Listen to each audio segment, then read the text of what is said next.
discussing about using Unicodes. Okay, we were discussing about using Unicodes, and I hope that I think that at last I have shown you and demonstrate you the PDF of using NetBeans, or how to write a Java program, how to test a Java program on NetBeans. Okay, so let's move ahead. I hope that my screen is visible to all. Is my screen visible to all? Yes, sir. Yes, sir. Okay. Yes, it is visible. Okay. And okay. So our next, we are continuing with the next same discussion which was ongoing in the last session, that is data types. Our next data type is Boolean type. Okay, तो हम बात कर रहे थे data types के बारे में, कौन कौन सी डेटा टाइप्स अवेलेबल है, जिसमें हमने न्यूमेरिक डिस्कस की, उसके बाद फ्रैक्शनल वैल्यू को स्टोर करने के लिए हमने फ्लोट और डबल को डिस्कस किया, and then we discussed character.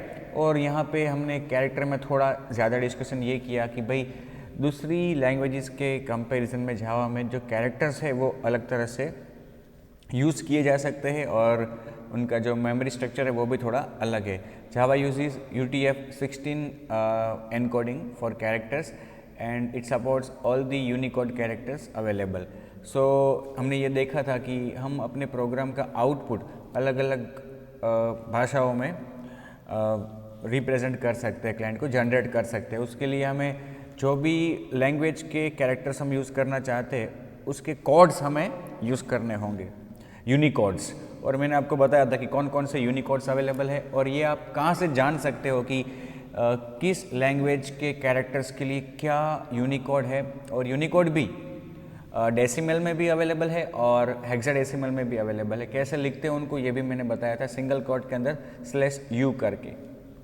Okay, now the next type is Boolean type. It has 2 values. जब आप कोई स्टेट स्टोर करना चाहते हो किसी डेटा का, जैसे कि ऑन ऑफ या फिर यस नो, ऐसा कोई स्टेट स्टोर करना चाहते हो, तो जावा में आपके पास बुलियन डेटा टाइप भी अवेलेबल है। अगर आप बुलियन डेटा टाइप का यूज़ करते हो तो जो बुलियन वेरिएबल है उसकी वैल्यू आइदर ट्रू और फॉल्स हो सकती है। बाय डिफ़ॉल्ट वो फॉल्स होती है। बाय डिफ़ॉल्ट जब वेरिएबल डिक्लेयर करते हो आप बुलियन टाइप का, तो उसकी डिफ़ॉल्ट वैल्यू फॉल्स होती है।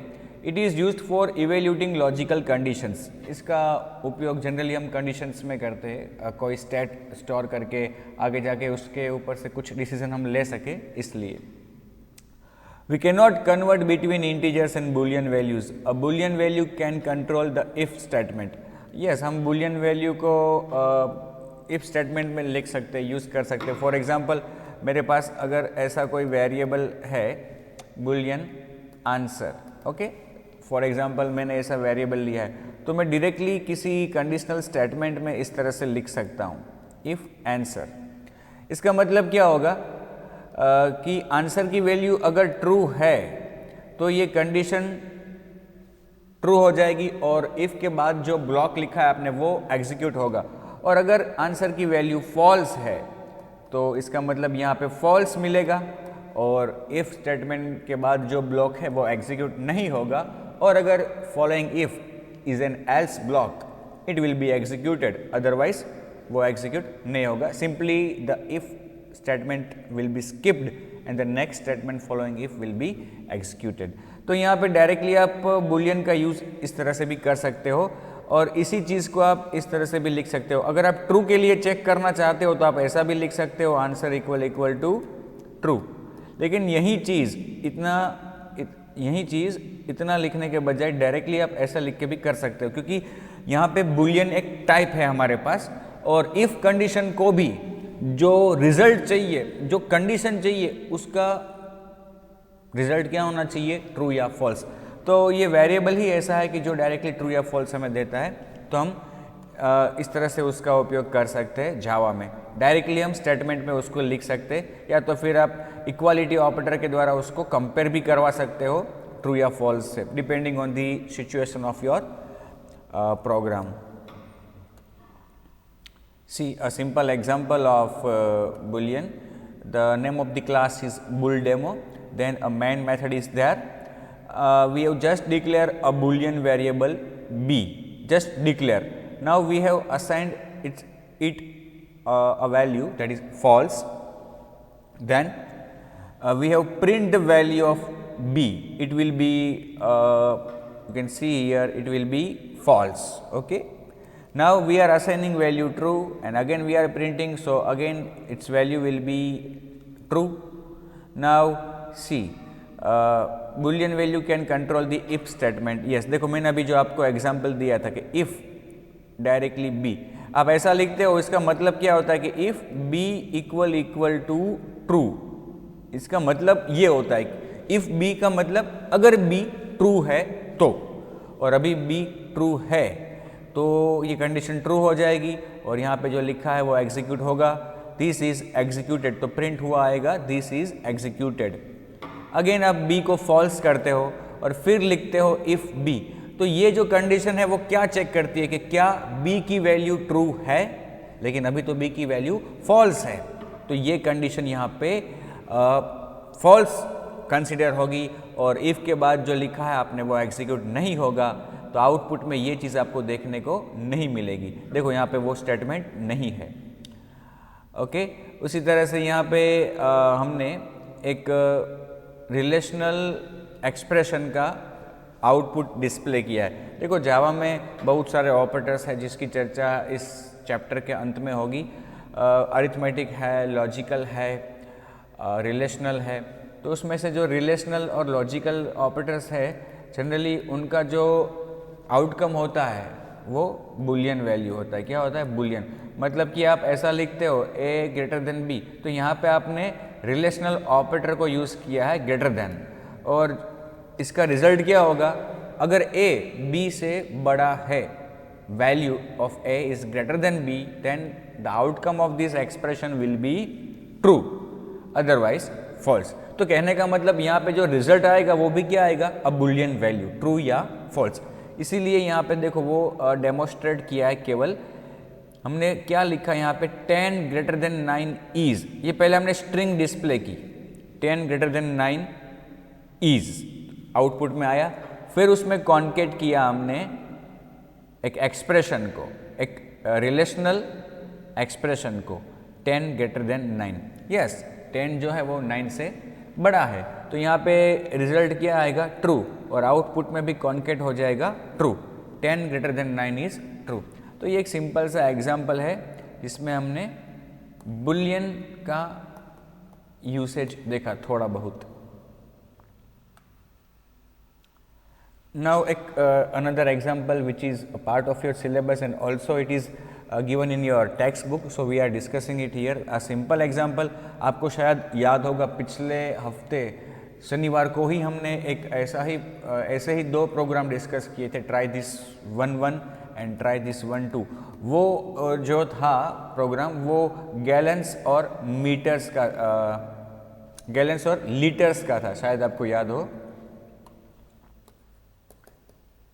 जिसमें हम कन्वर्ट कर रहे थे गैलन को लीटर्स में।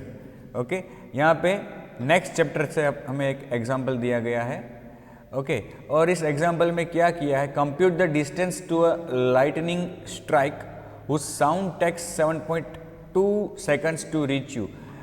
कोई ऐसा पदार्थ कि जिससे कुछ लाइट जनरेट हो रही है, बहुत ही दूर है हमसे, वो हमसे बहुत ही दूर है, तो सपोज कि जब लाइट स्ट्राइक होती है उस ऑब्जेक्ट में, उस पदार्थ में, तो आवाज़ भी आती है, जैसे कि बादलों का गरजना। तो कई बार आपने देखा होगा कि बिजली होती है और आवाज़ भी आती है, लेकिन तो वो एक प्रकार का ऑब्जेक्ट ही है, उस पर स्ट्राइकिंग होता है। सपोज कि बहुत दूर आपसे कोई पटाखा जल रहा है, ओके, तो उस पटाखे की लाइट भी होगी, लाइट भी जनरेट होगी उसमें से रोशनी, और उसकी आवाज़ भी आएगी। तो ये एक साइंटिफिक बात है कि एक्चुअली हमें जो दिखाई देता है वो एक्चुअली वहाँ पे जो लाइट जनरेट होती है वो हम तक पहुँचती है, तो लाइट भी वहाँ से जनरेट होकर हम तक पहुँचती है। उसी तरह से वहाँ पे जो पटाखा जब जलता है, फूटता है, तो उसकी जो आवाज़ जनरेट होती है, साउंड, वो भी वहाँ से हम तक पहुँचता है। अब देखो ये दो चीज़ें हमें एक साथ दिखाई दे रही है, कभी हम महसूस करते हैं कि ये एक साथ हो रहा है और एक साथ ही हो रही है, लेकिन ये दोनों चीज़ें अलग अलग है, साउंड और लाइट। और ये एक वैज्ञानिक कारण है कि भाई जो लाइट है, बिजली लाइट, उसकी जो ट्रैवलिंग स्पीड है वो साउंड से ज़्यादा है। इसलिए कभी कभी क्या होता है, अगर बहुत दूर किसी ऑब्जेक्ट में स्ट्राइक हुआ है और उसकी आवाज़ भी आई है, तो ये दोनों ही चीज़ जब हम तक पहुँचेंगे, लाइट और साउंड, तो कई बार आपने भी महसूस किया होगा कि लाइट की स्पीड ज़्यादा होने से वो हमें दिखाई पहले देता है और उसकी आवाज़ सेकंड के कुछ फ्रैक्शन में बाद हमें सुनाई देती है। ये कई बार होता है। जब बादल गरजते हैं तो भी आपने महसूस किया होगा कि बिजली जो होती है, मतलब वो हमें पहले दिखाई देती है, उसकी आवाज़ आगे पीछे आती है, मतलब कि दिखने के थोड़े वक्त बाद आती है। तो कहने का मतलब कि साउंड की जो ट्रैवलिंग स्पीड है वो लाइट की ट्रैवलिंग स्पीड से कम है। तो यहाँ पर एक सिंपल सा ऐसा प्रोग्राम लिखा है कि ऐसा कोई पदार्थ की जिसकी आवाज़ हमें सुनाई दे रही है पर्टिकुलर सेकंड्स में, तो वो हमसे कितना दूर होगा। अब सपोज़ कि मैंने आपको बताया कि बादल जब गरजते हैं तो उनकी आवाज़ थोड़ी देर के बाद हमें बहुत ही कम समय, मतलब कि सेकंड के फ्रैक्शंस में होती कभी कभी तो, लेकिन थोड़ी देर तो लगती है उसको पहुंचने में। तो हम किसी ऑब्जेक्ट में लाइट हो रही है और उसकी आवाज़ हम तक पहुंच रही है पर्टिकुलर सेकंड्स में, तो हमें डिस्टेंस फाइंड आउट करना है कि वो कितना दूर है। तो यहाँ पे एक साइंटिफिक फॉर्मूला है जो साइंटिस्ट ने डेवलप करके रखा है कि जनरली साउंड जो होता है, साउंड वो प्रति 1 सेकंड में 1100 फीट ट्रैवल करता है। कितना ट्रैवल करता है? 1100 feet. Sound takes 1 second to travel 1100 feet. तो यहाँ पे हमें एक ऐसा एग्जाम्पल दिया गया है, जस्ट सिंपल एग्जाम्पल। यहाँ पे कुछ साइंटिफिकली आपको सोचने की या याद रखने की आवश्यकता नहीं है। ये जो कुछ भी मैंने अभी आपसे डिस्कस किया, it is just for your knowledge. हमें तो केवल हमारे पास फॉर्मूला है। हमें ये कहा गया है कि कोई ऐसा पदार्थ जिसमें लाइट स्ट्राइक होती है तो उसकी आवाज़ हम तक 7.2 सेकंड्स में पहुँचती है। तो वो ऑब्जेक्ट हमसे कितना दूर होगा ये हमें फाइंड आउट करना है। अब देखो ये एक फॉर्मूला हमें यहाँ पे दिया गया है कि 1 सेकंड में साउंड 1100 फीट ट्रैवल करता है। ओके, तो ये साउंड हम तक पहुंचता है 7.2 सेकंड्स में। तो इसने कितना डिस्टेंस ट्रैवल किया होगा? 7.2 मल्टीप्लाई बाई 1100। ओके, ये उसका हमें मिल जाएगा डिस्टेंस। देखो डबल हमारे इस प्रोग्राम में मेन मेथड में डबल वेरिएबल डिक्लेयर किया है, distance.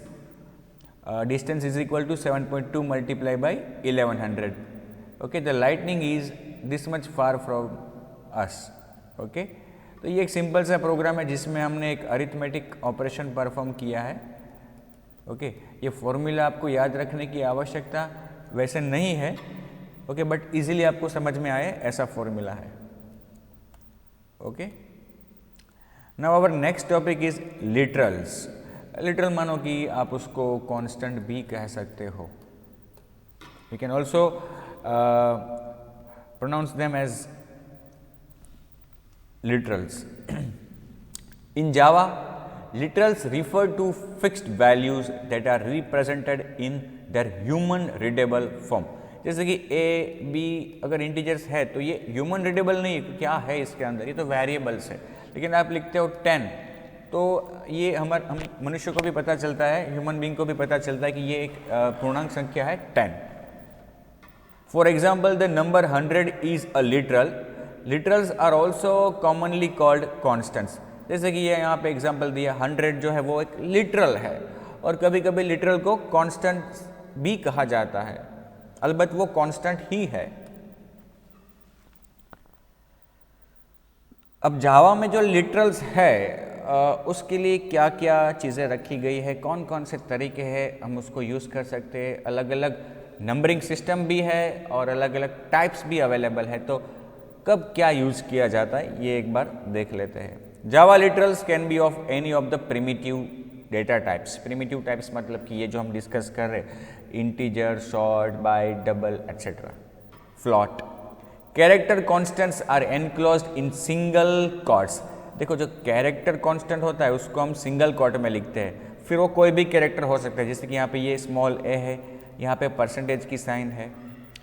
Integer literals are specified as numbers without fractional components.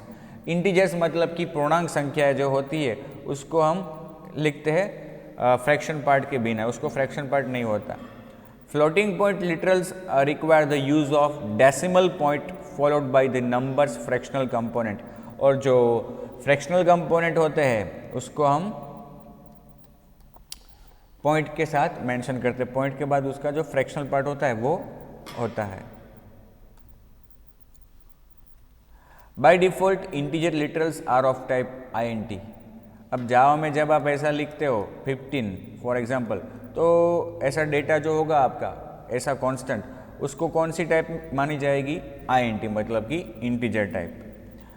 But अब देखो एक यहाँ पे जो आपको याद रखनी है वो चीज़, if we want to specify a long literal, अगर आप ऐसा कहना चाहते हो कि ये जो 18 लिखा है जिसको जावा बाय डिफ़ॉल्ट इंटीजर समझ रहा है, वो एक्चुअली मेरी एक लॉन्ग वैल्यू है और एज अ लॉन्ग ही मैं उसको ट्रीट करना चाहता हूँ, तो आपको वहाँ पे एक लिटरल ऐड करना होगा। क्या ऐड करना होगा उसमें? L या स्मॉल l या capital L।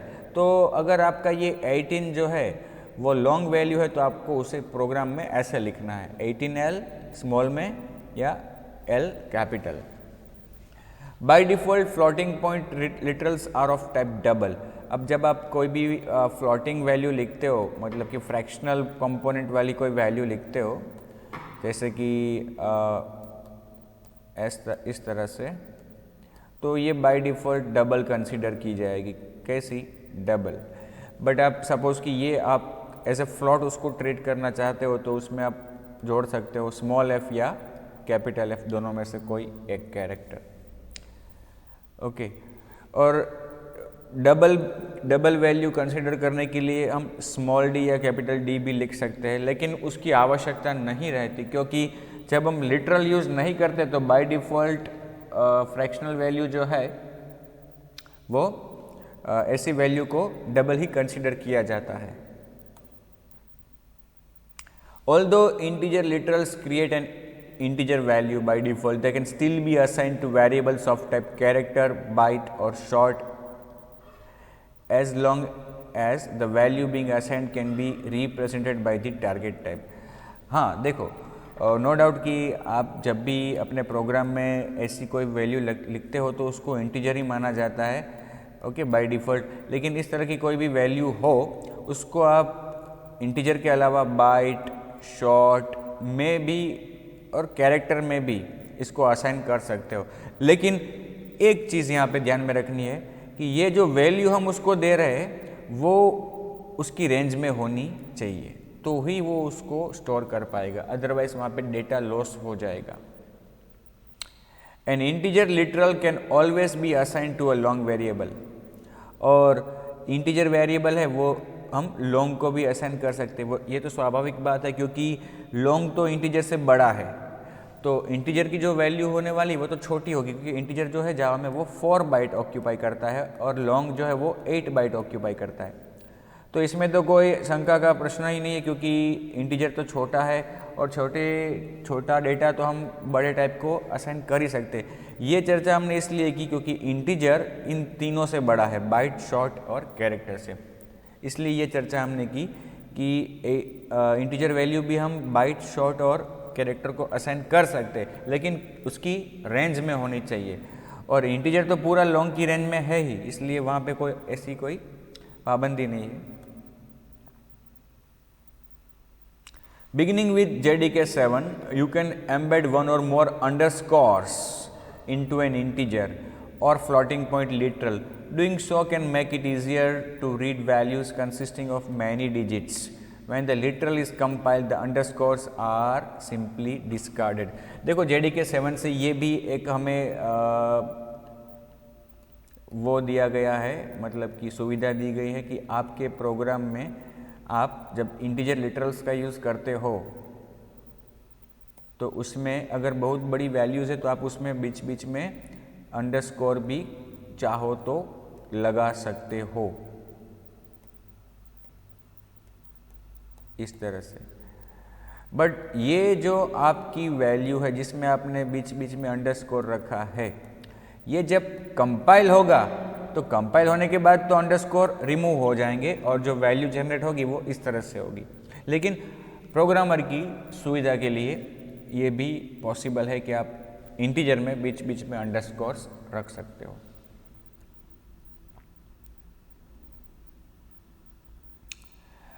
Hexadecimal, octal and binary literals. अब देखो, हमने अभी लिटरल की बात की तो हमने देखा कि लॉन्ग वैल्यू के लिए एल, स्मॉल एल कैपिटल है, कैपिटल एल भी है, फ्लॉट के लिए स्मॉल एफ कैपिटल एफ है। उसी तरह से जनरली जब हम कोई भी वॉल नंबर लिखते हैं अपने प्रोग्राम में इंटीजर्स, तो उसको डेसिमल नंबरिंग सिस्टम में ही माना जाता है, कंसीडर किया जाता है। लेकिन और भी नंबरिंग सिस्टम है, ये हम जानते हैं, और computer also support this different numbering system in so Java. तो अगर आप अपने प्रोग्राम में जो नंबर्स लिखते हो वो किसी डिफरेंट डेसिमल से डिफरेंट नंबरिंग सिस्टम में लिखना चाहते हो तो भी आप लिख सकते हो, लेकिन उसके लिए आपको लिटरल्स यूज़ करने होंगे, जिससे कंपाइलर को पता चले कि ये जो नंबर है वो डेसिमल के अलावा बजाय किसी और नंबरिंग सिस्टम से आपने लिखा है। जैसे कि हम जानते हैं कि डेसिमल में बेस होता है 10, मतलब कि डेसिमल नंबरिंग सिस्टम में 10 डिफरेंट डिजिट्स का हम यूज़ करते हैं। उसी तरह से एक नंबरिंग सिस्टम है ऑक्टल, जिसमें 8 डिफरेंट डिजिट्स का हम यूज़ करते हैं 0 से 7 तक। ओके, तो system, the number system based on 8 is called octal and it uses the digit 0 through 7 and octal literal begins with 0। आप अपने प्रोग्राम में सपोज कि ये वैल्यू लिखिए 47, ओके, ये ऑक्टल है ऐसा बताना चाहते हो तो आगे आपको प्रिसीड करना है 0 से, तो कंपाइलर इस वैल्यू को as a octal value treat करेगा। उसी तरह से the base 16 number system is called hexadecimal and uses the digits 0 through 9 as well as letters from A to F, which stands for A for 10, 11, B for 11, C for 12, D for 13, E for 14 and F for 15 hexadecimal values.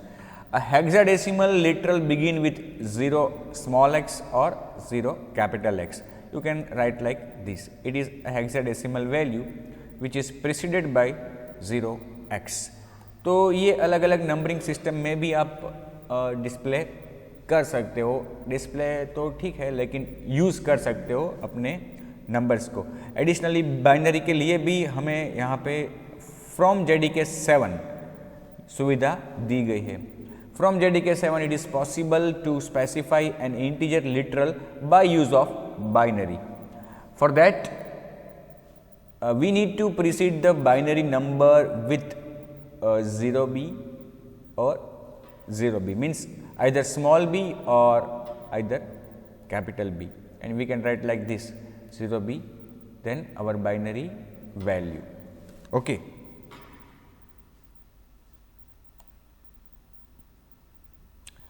Character escape sequences.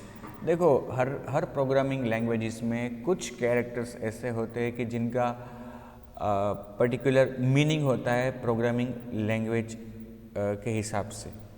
तो कई बार क्या होता है कि हम अपने programme में भी ऐसे कुछ कैरेक्टर्स को यूज़ करना चाहते हैं, तो हर प्रोग्रामिंग लैंग्वेज में ऐसी कुछ ना कुछ सुविधा होती है जिसके द्वारा हम वो कैरेक्टर को कि जिसका लैंग्वेज में भी पर्टिकुलर मीनिंग है उसको हम अपनी तौर से भी यूज़ कर सकते हैं, अपनी तरह से भी।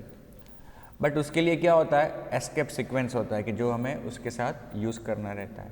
सम characters have special meaning in Java, so we can not use them directly to print.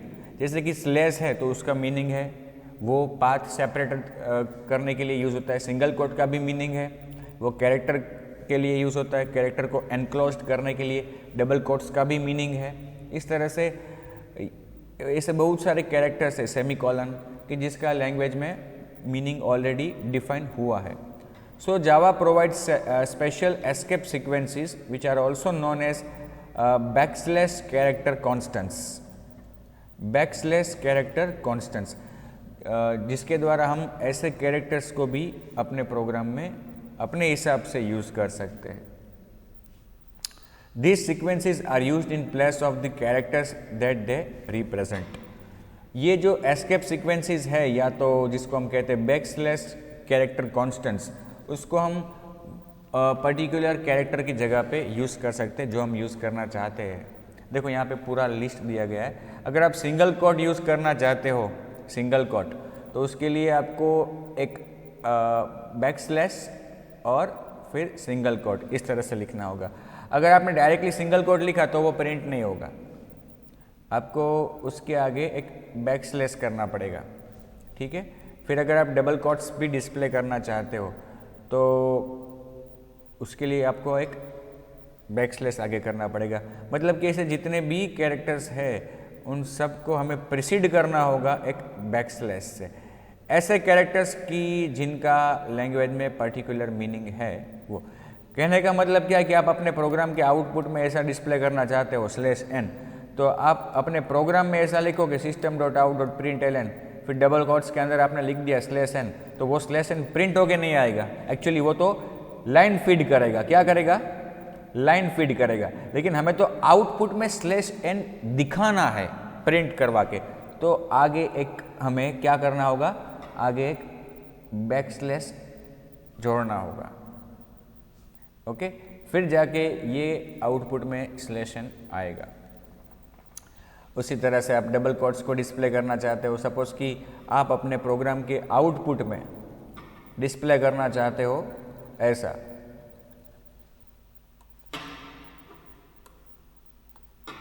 Double quotes में हेलो वर्ड, डबल कोट्स में हेलो वर्ड डिस्प्ले करना चाहते हो, तो जनरली अगर आप ऐसा लिखोगे system.out.println डबल कोट्स में हेलो वर्ड, तो आउटपुट में तो केवल हेलो वर्ड ही आएगा, डबल कोट्स नहीं आएंगे। अगर आप यहाँ पे डबल कोट्स 2 बार करते हो तो एरर आ जाएगी, ओके। तो आपको ये डबल कोट डिस्प्ले करने के लिए यहाँ पे एस्केप सीक्वेंस यूज़ करना होगा फ्रेंड्स। क्या यूज़ करना होगा? Escape sequence. किस तरह से? इस तरह से, डबल कोट्स के अंदर स्लैश, डबल कोट्स, फिर हेलो वर्ड, फिर वापस slash, double quotes and your ending double quotes, तब जाके आउटपुट में हेलो वर्ड प्रिंट होके आएगा। यहाँ पे देखो एग्जाम्पल नीचे दिए हैं, जैसे कि हमारे पास ch कोई कैरेक्टर वेरिएबल है, तो उसको हम देखो इस तरह से /t दे सकते हैं। /t जो है बैकस्लैश t, वो क्या है? बैकस्लैश t जो है वो टैब के लिए कैरेक्टर है। उसी तरह से सिंगल कोट देना चाहते हो, सिंगल कोट, तो आप आगे एक बैकस्लैश करके दे सकते हो। तो यहाँ पे सिंगल कोट जो है वो स्टोर होगा ch में। String literals. Java has one another type of literal that is called string literals.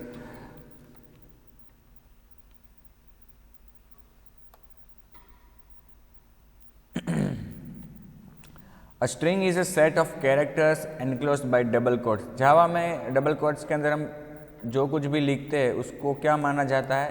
String माना जाता है। In addition to normal characters, string literals can also contain one or more of the escape sequences. अब string के अंदर आप escape sequence का भी use कर सकते हो, जैसा कि मैंने अभी आपको प्रीवियस स्लाइड पे बताया। डबल कोट्स के अंदर हेलो वर्ड डिस्प्ले करने के लिए डबल कोट्स के अंदर मैंने बैकस्लैश और डबल कोट्स यूज़ किया, तो वो escape sequence है।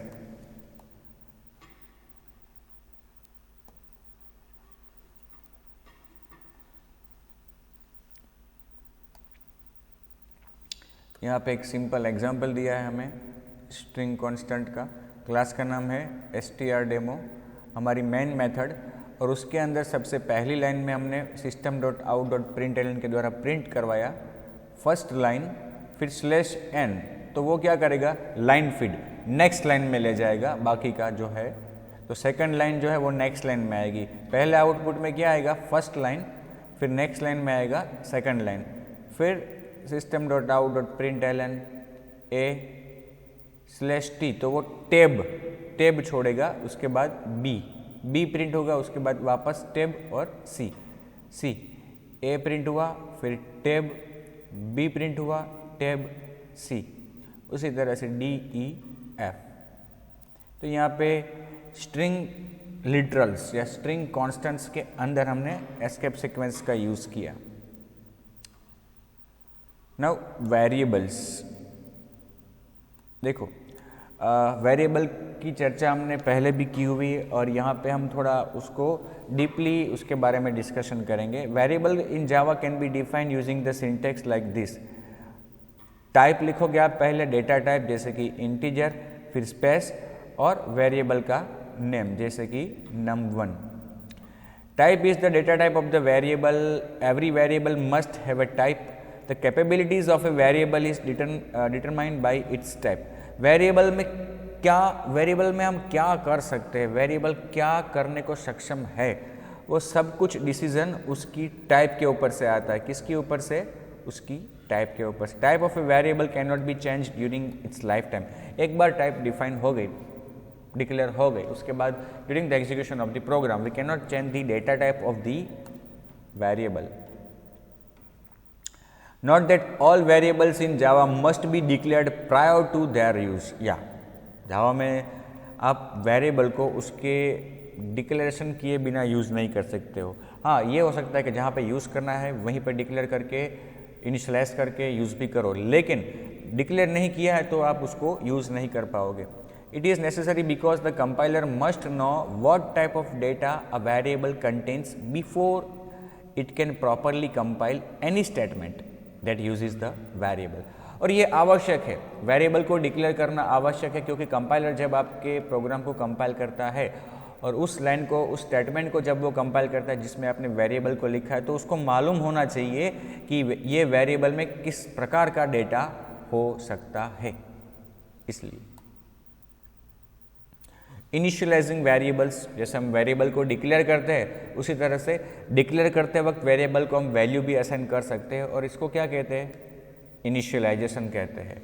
Once we have declare a variable and if you use it without assignment a value, without assigning a value, the compiler will give an error.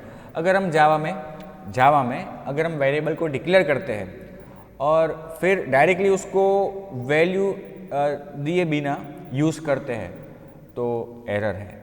जावा में ये error है। सी और सी plus plus में क्या होता था, अगर आपने किसी वेरिएबल को डिक्लेयर किया है, उसको उसको वैल्यू नहीं दी, डायरेक्टली प्रिंट एफ में आप उसको डिस्प्ले कर रहे हो तो कोई एरर नहीं है। It will display a garbage value in Java, sorry in C and C plus plus, but in Java में ये पॉसिबल नहीं है। वेरिएबल को डिक्लेयर किया आपने, उसको कोई वैल्यू नहीं दी और डायरेक्टली अगर आप उसको यूज़ करते हो तो कंपाइलर आपको एरर देगा। कौन सी error, variable might not have been initialized, variable I might have not been initialized, variable I को आपने इनिशियलाइज नहीं किया है। देखो, variable I might not have been initialized, अगर हम उसको वैल्यू देते हैं फिर यूज करते हैं तो ठीक है, तो कुछ प्रॉब्लम नहीं है, ठीक है। We can also declare and assign value at the same time। Variable को डिक्लेयर करते वक्त भी उसको हम वैल्यू असाइन कर सकते हैं और इसको क्या कहा जाता है, initialisation. We can also initialize more than one variables of the same type in a single statement। ऐसा एक से ज़्यादा वेरिएबल के लिए हम एक ही स्टेटमेंट में कर सकते हैं। देखो, ये एक ही स्टेटमेंट है जिसमें मैंने टाइप डिफाइन की है, डिक्लेयर की है इंटीजर i इक्वल टू 10, दूसरा वेरिएबल j केवल डिक्लेयर किया है, उसके बाद k और k को वैल्यू भी दी है। तो इस स्टेटमेंट में हमने i और k को इनिशियलाइज किया है और जे को केवल डिक्लेयर किया है, ये भी पॉसिबल है। ओके, तो friends, this was it for the day, and